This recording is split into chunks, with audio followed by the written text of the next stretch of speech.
नमस्कार दोस्तों, बहुत बहुत स्वागत है आपका एग्जाम गुरु जी के डेली करंट अफेयर्स में। मैं हूं नीलेश और आप सभी का 11 जुलाई के करंट अफेयर्स में स्वागत है। शुरुआत करते हैं आज के हम करंट अफेयर्स की। इसके पहले आप सभी को बता देते हैं कि आज के करंट अफेयर्स में हम जो हमारे जो प्रमुख खबरें रहने वाली हैं, एक तो इंदौर से संबंधित है जो कि सबसे एक बड़ी उपलब्धि इंदौर के नाम से हुई है। दूसरी देवी अहिल्याबाई की खबरों से संबंधित है। उसके पहले शुरुआत करेंगे हम आज के विचारों के साथ, और आज का विचार है त्रुटियों के संशोधन का नाम ही उन्नति है। यानी जो हमसे गलतियां होती हैं उनमें संशोधन, यानी जो गलतियां हुई हैं उन गलतियों को जानना, उसके बाद उसमें सुधार करना। बस जैसे जैसे गलतियां सुधरती जाएंगी वैसे वैसे हम उन्नति की ओर आगे बढ़ते जाएंगे। और ये हमारे देश के जो क्रांतिकारी हैं, स्वतंत्रता संग्राम सेनानी है, लाला लाजपत राय जी के विचार हैं। इन्हीं विचारों के साथ शुरुआत करते हैं पिछले दिनों के रिवीजन के साथ। और पिछले दिनों हमने देखा था कि हमारे प्रदेश में राष्ट्रीय सिकल सेल एनीमिया उन्मूलन मिशन का क्या हुआ था, शुभारंभ हुआ था। और ये प्रधानमंत्री के द्वारा किया गया है और ये राष्ट्रीय स्तर का कार्यक्रम है जो कि मध्य प्रदेश से प्रारंभ हुआ है, वो भी शहडोल संभाग से। दूसरा था पीवीसी आयुष्मान कार्डों का वितरण हुआ था, ये भी शहडोल से हुआ है। और ये दोनों ही कार्यक्रम 1 जुलाई 2023 से संबंधित हैं। ये दोनों की जो खबरें हैं, क्योंकि ये राष्ट्रीय स्तर के कार्यक्रम हैं तो कई बार परीक्षाओं में पूछ लिए जाते हैं, तो तारीख जगह इसको बिल्कुल भी क्या करना है, इग्नोर नहीं करना है, इसको लिख करके रखना है। रानी दुर्गावती की 500वीं जयंती पूरे देश में मनाई जाने वाली। तो रानी दुर्गावती से संबंधित जो भी फैक्ट्स हैं आपको उसको मजबूत करके रखना है, क्योंकि ये उनका 500वीं जयंती मनाई जाएगी, उनका 500वां जन्म दिवस है। तो कुछ ना कुछ उनसे जुड़े हुए प्रश्न आपको कहीं ना कहीं टकराएंगे। साथ में एक बहुत अच्छा खबर निकल करके आई थी फुटबॉल क्रांति की, वो वहां पर मिल रहे थे प्रधानमंत्री, तो उस समय पे निकली थी। इसकी जो शुरुआत हुई थी वर्ष 2021 में हुई थी। इसके बारे में मैंने आपको डिटेल्स वहां पर दे दी थी। मुख्यमंत्री सीखो कमाओ योजना है। मध्य प्रदेश में हमेशा योजनाओं से संबंधित प्रश्न पूछे जाते हैं, विशेषकर जो राज्य स्तर की योजनाएं होती हैं। तो इसकी शुरुआत जो हुई है, ये इसमें 1 वर्ष का तो स्टाइपेंड मिलेगा ही। इसकी शुरुआत 4 जुलाई 2023 से हुई है। तो इसकी तारीख भी आपको लिख करके रखनी है, क्योंकि बाद में फिर कंफ्यूजन होता है 4 जुलाई से हुई कि 1 जुलाई से हुई। शुरुआत करते हैं आज के पहले प्रश्न के साथ। माँ अहिल्या देवी लोक का निर्माण कहाँ किया जाएगा? मध्य प्रदेश में बहुत सारे लोक हो गए, उनमें से एक लोक होगा अहिल्या देवी लोक। ये होगा महेश्वर में। क्यों होगा महेश्वर में? उसका कारण यह है कि हमें दिमाग में एक चीज बैठ हुई कि जो होलकर जो राजवंश रहा है उसका संबंध इंदौर से रहा। तो इंदौर, महेश्वर, खरगोन, ये पूरा का पूरा जो बेल्ट रहा है ये होलकरों का रहा है। ठीक है, तो अहिल्या देवी का जो पूरा उनका एक तरह का शासन रहा है वो महेश्वर से ही चला है, और उनका जो महल है महेश्वर में ही है।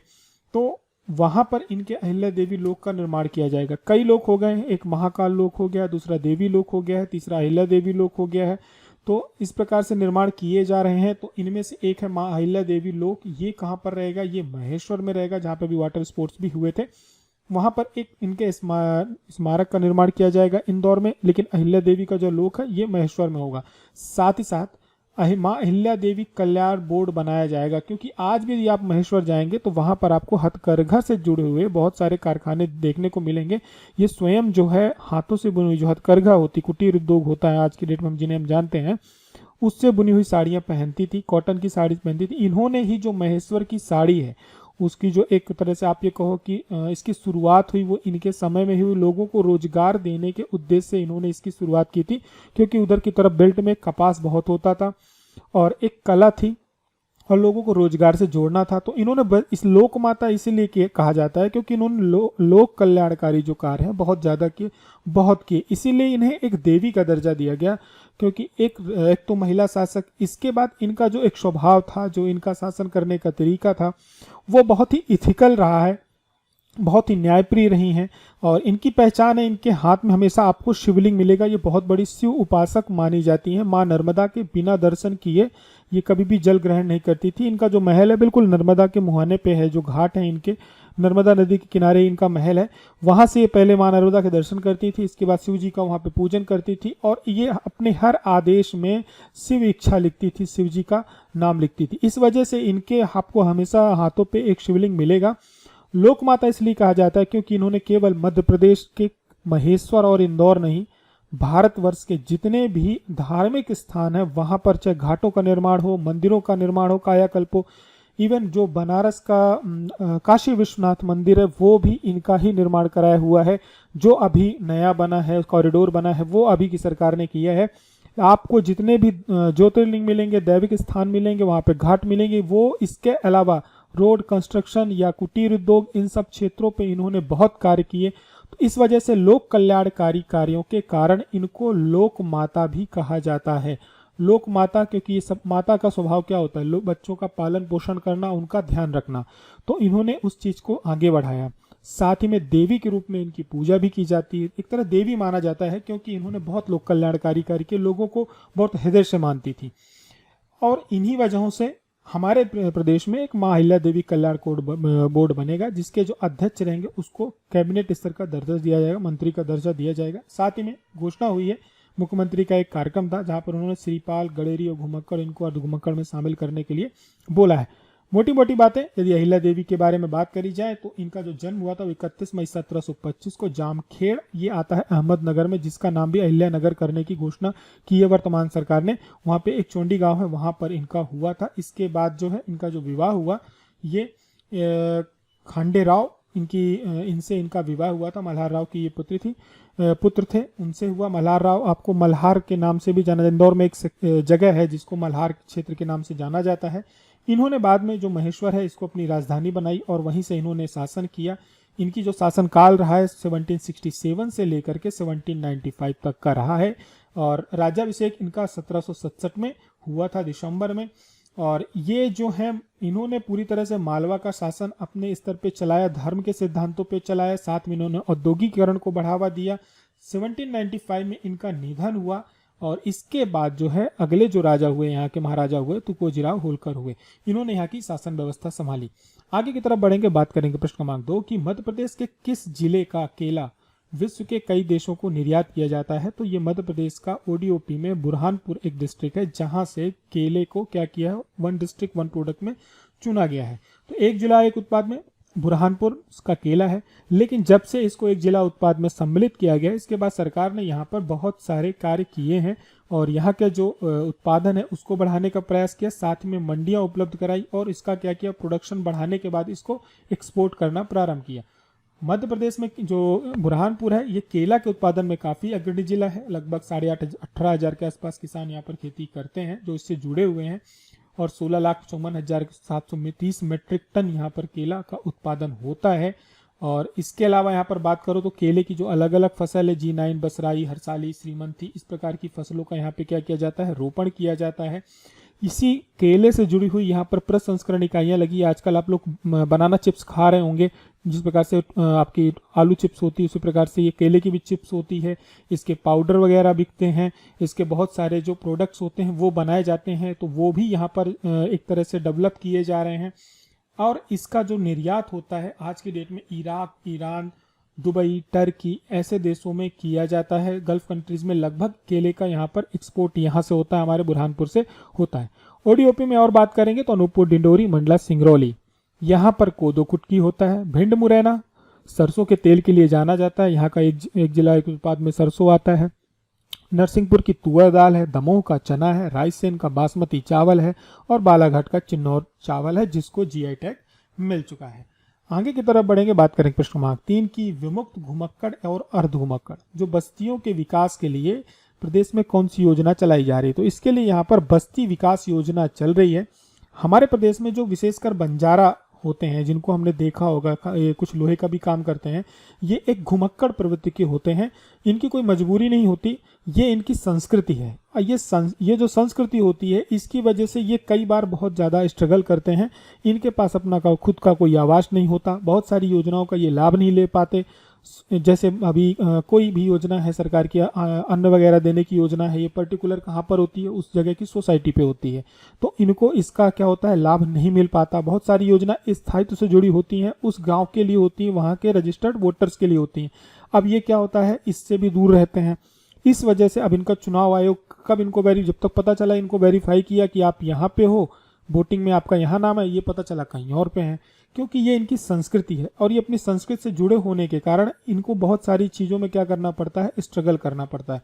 तो इन्हीं सब चीज़ों को ध्यान में रखकर सरकार क्या कर रही है, इनकी जो मूलभूत सुविधाएं हैं उनको पूरा करने के लिए सार्वजनिक शौचालय, पेयजल, बिजली, ये सब चीज़ों की व्यवस्था के साथ एक बस्ती का निर्माण कर रही, जो योजना चला रही है।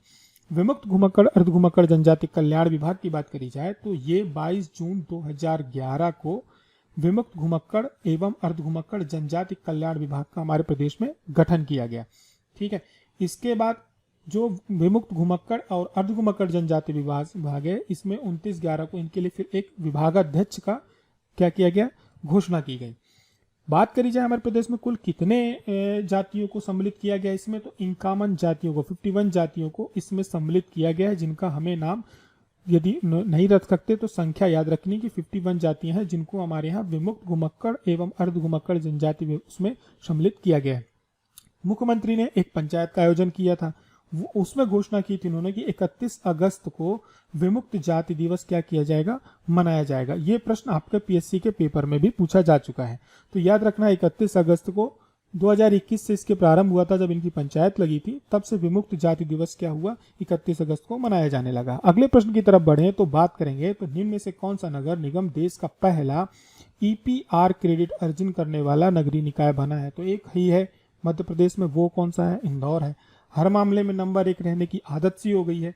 इसी क्रम में आगे बढ़ते हुए इन्होंने क्या किया है, जो कचरा होता है, वेस्ट टू वेल्थ होता है, इसकी अवधारणा को इन्होंने आगे बढ़ाया और बहुत सारे इस इंसेटिव लिए, जैसे लोग यदि कुछ भी एक अभियान चलाया कि मैं हूँ झोलाधारी इंदौरी, तो उसमें क्या है कि कोई सब्जी लेने जा रहा, कुछ सामान लेने जा रहा, तो थैला लेकर के जाता है ताकि प्लास्टिक क्या हो, कम से कम यूज हो। साथ में कचरे का इन्होंने क्या किया, वेस्ट मैनेजमेंट है ही इंदौर का सबसे अच्छा, तो इन्हीं सारी बहुत सारी जो कचरा प्रबंधन से जुड़ी हुई चीज़ें हैं, प्लास्टिक कम से कम यूज हो, कचरा कम से कम क्या हो, लोगों के घरों पे इकट्ठा हो, आस पड़ोस में फैले, स्वच्छता का हर मामले में, स्वच्छता से जुड़ी हुई जो भी कार्यक्रम होते हैं उसमें इंदौर बहुत आगे निकल रहा है, बढ़ चढ़ कर हिस्सा ले रहा है। इन्हीं सब चीज़ों में इन्होंने क्या किया है, ईपीआर क्रेडिट अर्जन करने वाला देश का पहला नगरीय निकाय बना है। और यहाँ पर प्रदूषण इसकी वजह से क्या हुआ है कि कम हुआ है, तो ईपीआर पोर्टल में इसको पंजीकृत किया गया, साथ में यूएलबी बनकर इसको वेस्ट टू हेल्थ की अवधारणा को इसने आगे बढ़ाया। ठीक, तो ईपीआर क्रेडिट अर्जित करने के कारण अब ये फर्स्ट यूएलबी हो गया है, तो अब क्या होगा कि इसको नगर निगम को कुछ फंड मिलेगा केंद्र सरकार की तरफ से, ताकि प्रदूषण को और कम किया जा सके। इन्हीं सब चीज़ों पे यदि आपसे कभी पूछा जाए, मैं हूँ झोलाधारी इंदौरी, प्लास्टिक हार्टिस्ट गैंग, इसके अलावा हल्ला बोल ड्राइव कहाँ पर चली थी, तो ये याद रखना है कि इंदौर नगर निगम पे चली थी। आगे की तरफ बढ़ेंगे, आखिरी प्रश्न की तरफ, निम्न में से किस जिले में मध्य भारतीय हिंदी साहित्य सभा के हिंदी भवन का अभी क्या किया गया, भूमि पूजन किया गया है या उसकी स्थापना की जा रही है, तो ये की जा रही है ग्वालियर में। इसकी घोषणा बाकायदे मध्य प्रदेश का जो अभी बजट आया था उस पर भी की गई थी। मध्य प्रदेश का जो ये हिंदी विभाग का ये हिंदी भवन का पूजन किया गया है, हिंदी भवन निर्माण किया जा रहा है, ये किसके नाम से किया जा रहा है, श्री अटल बिहारी वाजपेयी की स्मृति में किया जा रहा है, मध्य भारतीय हिंदी साहित्य सभा के नाम से। ठीक है, ये एक यहाँ पे ऑडिटोरियम का निर्माण किया जा रहा है। अटल बिहारी वाजपेयी जी का संबंध कहाँ से रहा है, ग्वालियर से रहा है। हिंदी भाषा के ये बहुत बड़े कवि भी माने जाते हैं और हिंदी को इन्होंने अच्छे वक्ता के रूप में जाने जाते हैं। इसी वजह से इस भवन का नाम भी क्या रखा गया, हिंदी भवन रखा गया है। मध्य भारत की आप हिंदी साहित्य राष्ट्रीय समिति की बात करोगे तो ये हिंदी प्रचार प्रसार का जो कार्य होता है ये करती है। ऐतिहासिक रूप से आप देखेंगे तो इस समिति का जो निर्माण हुआ था, ठीक है, 29 जुलाई 1910 को ये समिति इंदौर में क्या हुई थी, इसका निर्माण किया गया था, मतलब ये इसकी स्थापना की गई थी। लेकिन ये खबरों में कब आई थी, जब 1915 में मुंबई सूरत में जब साहित्य सम्मेलन हुए, तो उस समय के जो तत्कालीन प्रधानमंत्री थे यहाँ पे साहित्य सम्मेलन में, डॉक्टर सरजू प्रसाद तिवारी, प्रोफेसर दुर्गा शंकर रावल, इन्होंने एक संकल्प लिया था कि हम हिंदी को राष्ट्रभाषा के रूप में क्या करेंगे, स्थापित करेंगे, कि हिंदी को राष्ट्रभाषा माना जाए। तो इसी को आगे बढ़ाया था महात्मा गांधी ने, क्योंकि महात्मा गांधी उस समय पे जो थे बहुत बड़ी आवाज थे। तो 1918 में महात्मा गांधी क्या हुआ था कि इंदौर में आए थे और इसी का जो परिसर है वहां पर इन्होंने सबसे पहले हिंदी को राष्ट्रभाषा बनाने का क्या किया था, आह्वान किया था। तो कभी भी आपसे पूछा जाए कि महात्मा गांधी ने हिंदी को राष्ट्रभाषा बनाने का आह्वान कहाँ किया था, तो याद रखना है इंदौर में किया था 1918 में, जब हिंदी साहित्य सभा का क्या किया गया था, आयोजन किया गया था। और फिर इसके बाद हिंदी साहित्य सम्मेलन जब मद्रास में हुआ, अन्य जगह पे हुआ, तो फिर धने वगैरह एकत्रित करके हिंदी को आगे बढ़ाने के लिए बहुत जोर शोर से ये जो साहित्य सभा है ये इस पर कार्य करती है। फिर गांधी जी की अध्यक्षता में 1935 में हिंदी साहित्य सम्मेलन का जब आयोजन किया था, तो वहां पर एक मासिक पत्रिका प्रकाशन प्रारंभ हुआ था, जो आपसे कई बार पूछा जाता है, वीणा नाम है उसका। ठीक है, ये मात्र एक पत्रिका है जो 1927 से लगातार क्या हो रही है, प्रकाशित हो रही है। और इस पत्रिका के साथ बहुत बड़े बड़े लोगों का नाम जुड़ा हुआ है, जिसे आप सभी जानते हो, जैसे श्री आचार्य रामचंद्र शुक्ला, जिनके नाम से हिंदी दिवस मनाया भी जाता है। एक तरह से उन्हें हमेशा हिंदी का एक तरह का हस्ताक्षर है ये। हजारीलाल द्विवेदी, निराला, दिनकर, सुमित्रा नंदन पंत, महादेवी वर्मा, प्रेमचंद, जयंत शंकर प्रसाद, वृंदावन लाल वर्मा, अमृतलाल नागर, माखनलाल चतुर्वेदी, जो बड़े से बड़े लेखक है सभी इस सभा से क्या रहे हैं, जुड़े रहे हैं और सभी ने वीणा पत्रिका पे क्या है कुछ न कुछ लेख लिखे हैं और संपादन से या किसी न किसी कार्य से इसमें जुड़े रहे हैं। तो हिंदी महासभा का बहुत महत्वपूर्ण है, हिंदी साहित्य सभा का, इसका नाम याद रखेंगे। आगे की तरफ बढ़ेंगे तो बात करेंगे कि हमने आपसे पिछले दिनों एक प्रश्न पूछा था कि छत्रसाल के समय में जो एक इमारत बनी थी पन्ना की, प्राणनाथ मंदिर, स्वामी प्राणनाथ मंदिर, तो इसका निर्माण किसने करवाया था? तो इसका निर्माण जो करवाया गया था ये छत्रसाल के द्वारा करवाया गया था। अब इनके समय में कौन कौन सी इमारतों का निर्माण हुआ है तो यहाँ पे हम देख लेते हैं। एक तो मऊ सहानिया, ये है कहाँ? ये झांसी छतरपुर मार्ग में आता है। इसका निर्माण किसने कराया था? इसका निर्माण भी छत्रसाल ने करवाया था। दुबेला महल, मस्तानी महल, सब कुछ यहीं पे आपको मिलेगा। छतरपुर नगर किसके द्वारा इसकी जो नींव रखी गई थी? छतरपुर छत्रसाल जी के नाम से जाना जाता है। 1707 में इन्होंने इसकी नींव रखी थी और यहाँ पर इनका चबूतरा है, भवन है, ऑडिटोरियम बनाया हुआ है, संग्रहालय है, बहुत सारी चीज़ें जो आपको मिलेंगी छत्रसाल के नाम से ही छतरपुर पे मिलेंगी। जैतपुर का जो दुर्ग है ये भी इनके पुत्र जगत राज ने कराया था। जैतपुर का जो दुर्ग है ये 1729 में छत्रसाल और मोहम्मद बंगस के बीच जब युद्ध हुआ था तो उसी समय पे प्रसिद्ध हुआ था। ईसानगर रामपुर दुर्ग ये जो है दसान नदी के किनारे स्थित है, इसको भी छत्रसाल ने बसाया था। और इन्होंने जो रामपुर में एक दुर्ग है उसका जो निर्माण कराया था वो उनके जो पुत्र थे जगत राज, उनके अपने निवास, उनको वहाँ रहने के लिए कराया था। और पन्ना में, क्योंकि छतरपुर पन्ना ये लगा हुआ क्षेत्र है, तो पन्ना में जो एक किलकिला नदी है उसके पास ही स्वामी प्राणनाथ मंदिर बना हुआ है। और ये जो है पूरा का पूरा मंदिर है, एक इसका जो मुख्य गेट है ये आपको एक महल के दरवाजे जैसा लगेगा और यहाँ पर पुस्तक, कुलजम और सेज की पूजा होती है। ठीक है, स्वामी प्राणनाथ मंदिर यदि फेमस है तो इसमें वाणियों की पुस्तक, कुलजम और सेज की पूजा की जाती है। इस मंदिर का निर्माण भी छत्रसाल के द्वारा कराया गया है। तो ये प्रमुख मंदिर हैं जो इनके समय पे इनका निर्माण हुआ है, दुर्ग हैं। आगे की तरफ बढ़ेंगे और बात करेंगे। इस बार का प्रश्न आप सभी के लिए, आप लोग उत्तर नहीं दे रहे हैं, कमेंट बॉक्स में उत्तर जरूर दें। करंट अफेयर्स को हम मध्य प्रदेश फोकस्ड रखेंगे और लगभग जो आपको डिटेल्स हम अच्छे से अच्छे कंटेंट देने की इसमें कोशिश करेंगे। करंट अफेयर पसंद आ रहे हैं तो शेयर करना बिल्कुल नहीं भूलें और जो भी प्रश्न पूछे जाते हैं उसके बारे में 3 से 4 पंक्तियां लिखें। दतिया के जो शिवगिर मंदिर है इसका निर्माण किसके द्वारा कराया गया था? शिवगिर मंदिर ये है कहाँ की बात हो रही है? दतिया के मंदिर की बात हो रही है। आप सभी को बताना इसमें से राइट आंसर क्या है।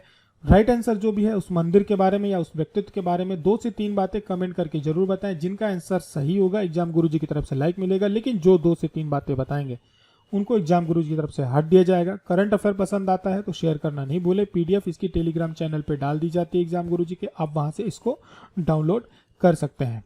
आपको यदि एमपीपीएससी मेंस के नोट्स परचेज करने हैं तो आप एग्जाम गुरुजी के प्लेटफॉर्म से परचेज कर सकते हैं, उपलब्ध हैं।